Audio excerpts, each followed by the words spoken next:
A pair of undefeated performers. A near miss at a Triple Crown. 700 is the lucky number for a red-hot driver. And a top trotter with a love for the ladies. These are just some of the stories which made news in the year past.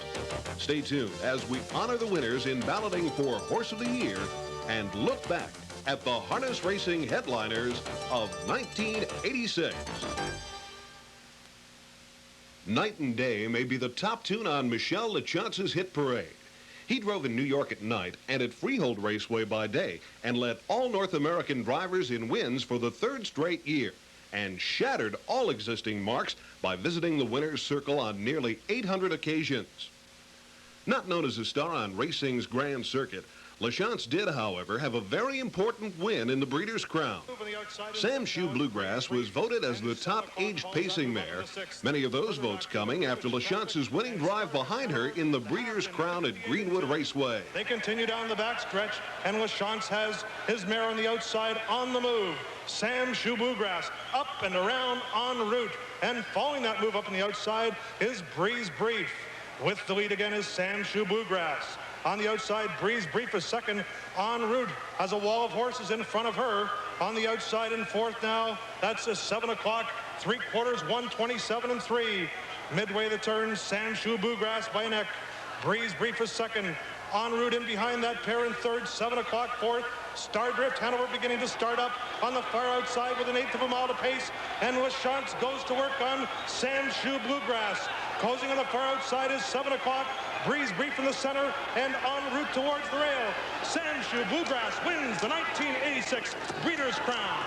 Hervé Filion was the man who lost the single season dash crown to Lachance, but with a top trotting mare like Grade Singing in his stable, there was plenty to cheer about in '86. The daughter of Texas dominated her division all year long. In the Breeders' Crown, she simply toyed with the opposition. Halfway home, 59 2/5.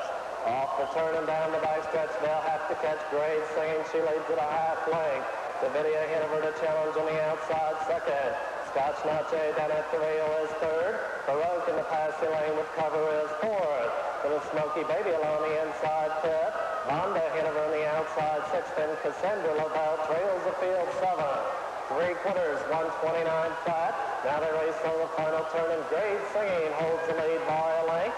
Davidia Hanover is still right there after on the outside second. Scotch Jate then along the inside, Lachance racing in third. Baroque on the outside fourth. Smoky Baby is fifth. They drive through the lane, and Grade Singing has the lead. Davidia Hanover on the outside second. Scotch Jate along the inside is third. Coming out of the finish, Grade Singing wins the Breeders' Crown. Another lady who had things pretty much her way during 1986 was Anniecrombie. Remarkably consistent with 20 wins in 23 tries, the 3-year-old pacing filly star had many shining moments. Among her most impressive efforts was the final heat of the Jugette at Delaware, Ohio. Hall of Famer George Schulte was in the bike. Down the backside they go. Bonnie Bell Hanover, the winner of the first, second division. On the outside, that's Anniecrombie, the winner of the first division. 3/4, 127 and 1, 29 and 3. Backside, around the final turn. Bonnie Bell Hanover, Anniecrombie on the outside. Follow My Star, tips 3 wide. At the rail, Stacy Almahurst. Down the lane, Bonnie Bell Hanover, the outside, Anniecrombie. Anniecrombie and Bonnie Bell Hanover knows apart. Anniecrombie! Jeff's Spice was another headline-making lady. The first big win of her campaign came in the Hambletonian Oaks at the Meadowlands. Jeff Spice holding on to the lead. It's Jeff Spice now pulling away. Jeff Spice there by 2 lengths. Newmarket S is trying to stay with her on the outside. Heaven's Glow toward the inside is now racing third. Chickadee Newton on the outside fourth. Mickey McNichol urging Jeff Spice on. A late move by Chickadee Newton on the far outside.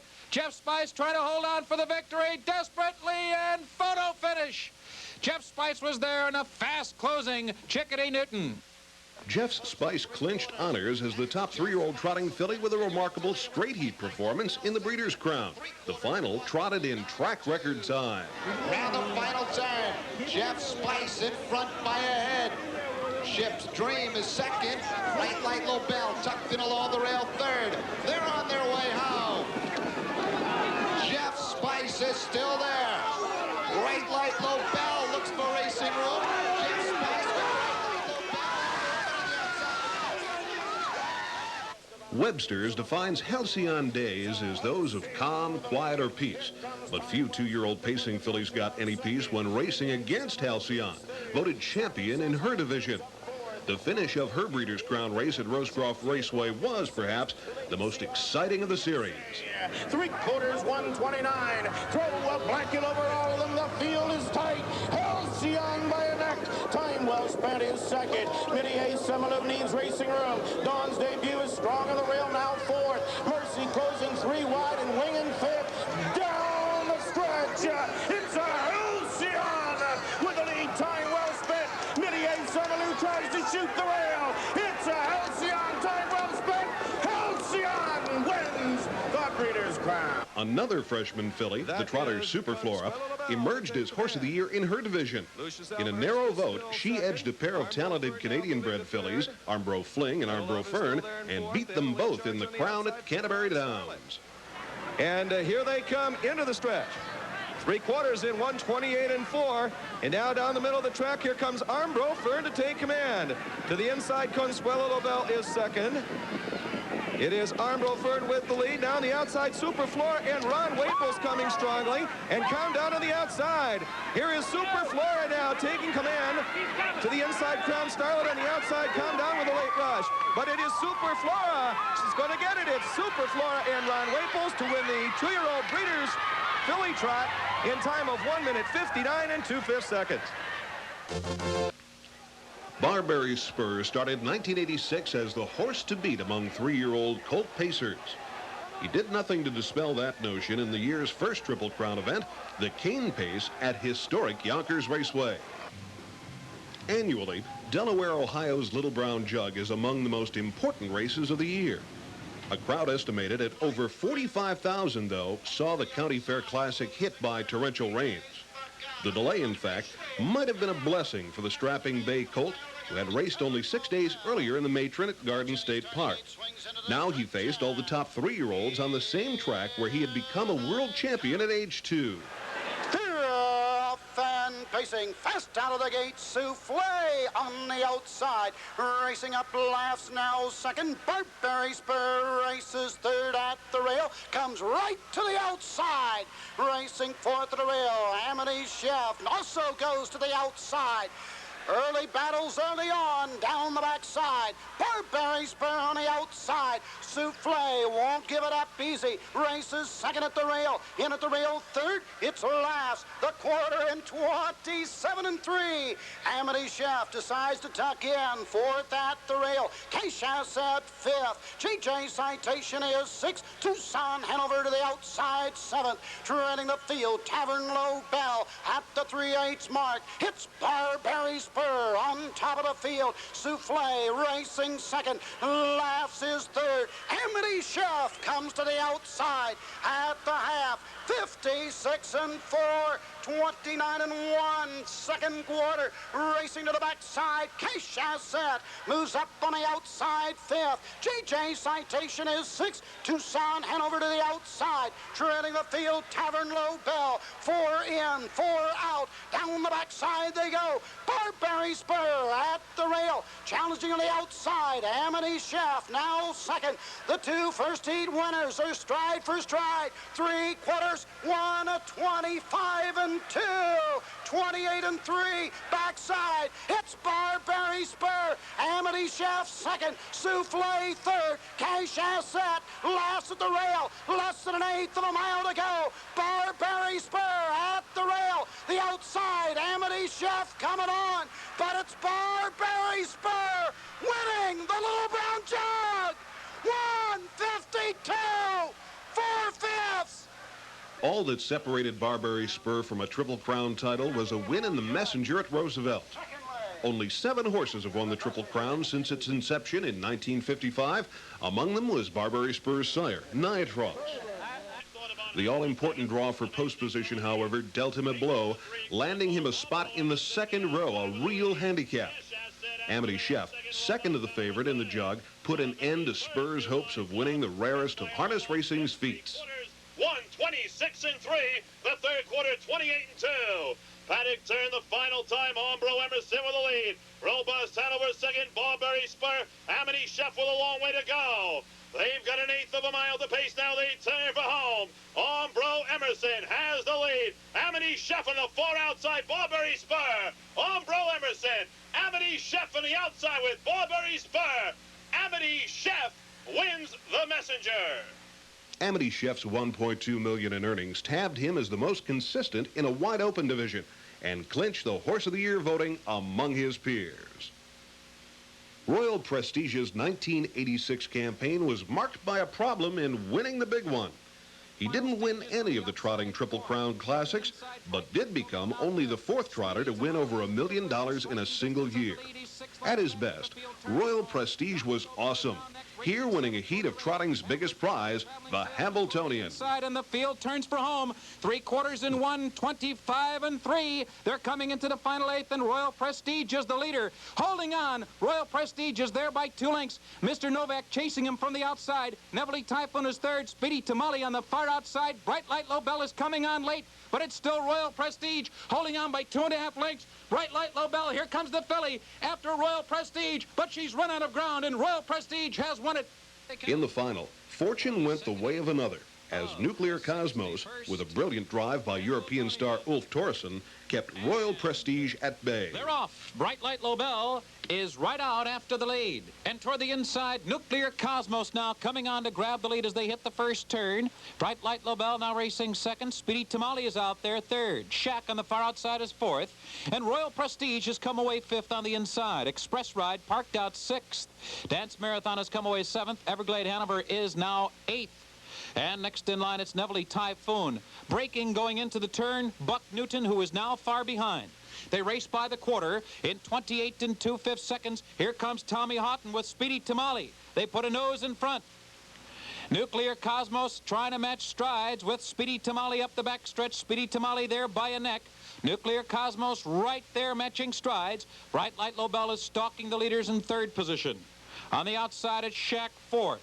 And Royal Prestige is fifth on the inside, just 4.5 lengths off the lead. Here's the half-mile time, a quick one, 56 and 1/5 seconds, a very quick pace. Nuclear Cosmos used up to hold on to that lead. Speedy Tamale has dropped back just a bit on the outside, and Bright Light Lobell has had the pocket trip. The filly right there racing in third. Shack on the outside is second over now, and toward the inside, it's Royal Prestige, who will need racing room in the late stages. From the back of the pack, here comes Buddy Gilmore with Neville Typhoon. They are picking horses off one by one as the field turns for home. Express Ride has moved within 4.5 lengths of the lead. 3/4 on the board in 1:26 and 4. At the top of the stretch, Nuclear Cosmos is still the one to catch. Nuclear Cosmos is holding on to the lead. Shack on the outside. Here's the filly, Bright Light Lobell, and Royal Prestige will make his move late. They're coming to the final 16th.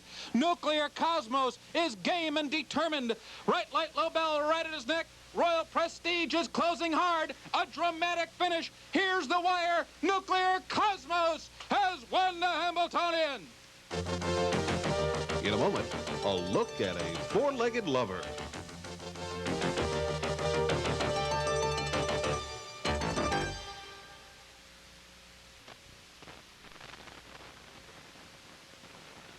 Perhaps the most intriguing story of 1986 was that of Manfred Hanover, who made headlines both on and off the track. The trotter's fame as a lover came as he split his time between the breeding shed and the track. During the spring breeding season, it was not uncommon for Manfred to be bred to a dozen or more mares by the light of the moon and then loaded onto a van for an overnight drive to the racetrack. That's just what happened before the Coors Memorial at the Red Mile, where Manfred put a 15-race win streak on the line.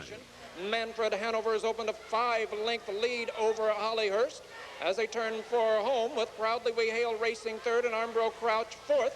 They are in the stretch after a 3/4 and 1:28 flat. Manfred Hanover leading by 6 lengths now through the stretch with Hollyhurst second. Proudly We Hail on the inside and Hay Sport up on the outside. They've got a 1/16 of a mile to trot. That's Manfred Hanover with the big lead coming for the wire. 2 wins in a row in the Coors Memorial for Manfred Hanover. A leg injury, however, put Manfred on the shelf through much of the summer, and he just wasn't up to form when he met a field of top trotters in the Breeders' Crown at Louisville Downs. Around the final turn, the leader is Nearly Perfect. On the outside, second, Pigvar. Struggling third is Manfred. Hanover, and on the rail, fourth, Jacinto. They're at the head of the stretch. Down the lane, Nearly Perfect with the lead. Driving on the outside is Pigvar. Manfred Hanover is third. The winner of this Breeders' Crown for aged trotters, Nearly Perfect. Nearly Perfect used this win to edge Manfred Hanover in balloting as best older trotting male. He was also the fastest trotter of 1986 with a 1:54 clocking in July at the Meadowlands.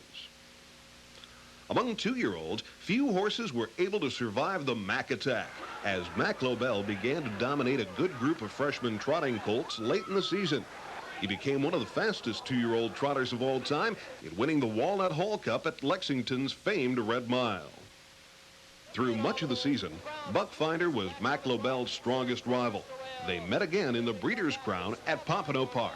And as they head for the final turn, it is Mack Lobell right behind him, Buckfinder. And now coming up 3 wide on the outside, it is Beverly Olympian, BJ Superstar right there, 3/4 in 1:30 4/5. And as they head for home, it is Mack Lobell. He's the one to catch. Buckfinder, the only one with a chance to get to him. Mack Lobell and John Campbell, they found their best stride. Buckfinder off the rail. They drive to the wire. Mack Lobell, Buckfinder. Here's the battle, but it's Mack Lobell winning in 1:59 1/5. In a moment, the undefeated.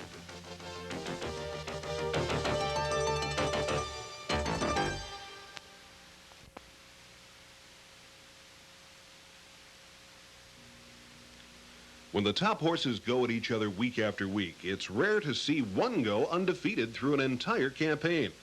1986, however, saw 2 such performers, one a star of the future and the other retiring after a perfect year. Headlines yet to be made will no doubt carry the name Jate Lobell. The most brilliant son of the new sire No Nukes, Jate burst upon the scene during the western swing of the Grand Circuit. 15 for 15 in his first year at the races, Jate Lobell had a torrid summer campaign, including a brilliant come-from-behind win in the Fox Stake at Indianapolis, where he seemed to be hopelessly locked in. They're past 3/4, and on the outside, Jate Lobell, 1:27 4. He'll pace a big last quarter. He's in the lane. He is drawn free, and Jate Lobell is in command of this Fox Stake. In the lane, Jate by 3. Second man, Art Temple, and now look at him draw away. By 3, by 4, by 5. Jate Lobell is destroying this field. In the Fox Stake, it's all Jate Lobell by 4 lengths. Amazing horses do amazing things. Jate Lobell raised more than one eyebrow when he performed under less than ideal conditions. A gray and rainy day at the Red Mile couldn't put a damper on his brilliant speed. Despite an off track, he became the second fastest 2-year-old pacer of all time. And O'Mara's got the pedal to the metal. They're racing to the 3/4 and your trailer Mike's Masquerade, but Jate Lobell is destroying this field. They went past the 3/4, 1:24 and 2, and Jate's got a shot at it. They turn for home. Jate Lobell on top by 8, 9, now 10 lengths as they come through the stretch. That's Jate Lobell, and he is rolling in high gear despite the off track. Jate Lobell has him by 8, by 9, by 10 lengths and is going away. Jate Lobell home and gonna go a great mile. Jate Lobell is home in 1:53. 1986's biggest headlines of all, though, were written by Forrest Skipper, elected as Harness Horse of the Year. Like Jate Lobell, Forrest Skipper finished the year at 15 of 15, racing coast to coast and setting track record after track record. As the year began, Falcon Sealster delayed his retirement to face the best older pacers. And in the second leg of the U.S. Pacing Championship at the Meadowlands, the 2 stars scared off the opposition and were the only ones to line up behind the gate. They are noses apart, looking each other right in the eye as they move over to the half mile. The quarter is up in 27-2. A quick half. 54 2/5 seconds, and now Forrest Skipper, he's in gear. Forrest Skipper in gear, and he has taken a clear lead, and Falcon Sealster cannot stay with him. Forrest Skipper is moving away dramatically to a 5-length lead, a 6-length lead as they round the final turn. Midway round the final turn, Forrest Skipper has opened up a 7-length advantage. Falcon Silster cannot stay with them. Here's the 3/4 time, 1:21.4. Forrest Skipper with Lucien Fontaine. It is now a race against the clock, and the whip is out on Forrest Skipper as they come into the final 8th. He's bearing out just a bit, but the lead is now 9 lengths. Falcon Silster has been defeated. It is now Forrest Skipper against the clock. Fontaine urging him on for the final 16th. They're going into a stiff wind here, and Forrest Skipper with a dramatic victory over Falcon Silster in this match race. The final time, 1:53.3. Forrest Skipper, the decisive winner. When it came time for the Breeders' Crown, it was the field against Forrest Skipper. The field never had a chance. They move on to the backstretch, and it's Forrest Skipper by 1.5 lengths. Broadway Express along the inside 2nd. Dignitarian up on the outside, uncovered in 3rd. Lustra's Big Guy along the inside 4th. What's Next is 5th, followed by Armbro Cadet up to 6th. Staff Director 7th at the rail. Armbro Dallas is 8th. Chairman of the board trails in 9th. Into the last turn, Forrest Skipper opens up a 2-length lead. Broadway Express is still 2nd. Dignitarian up on the outside 3rd. 3/4, 1:25.4.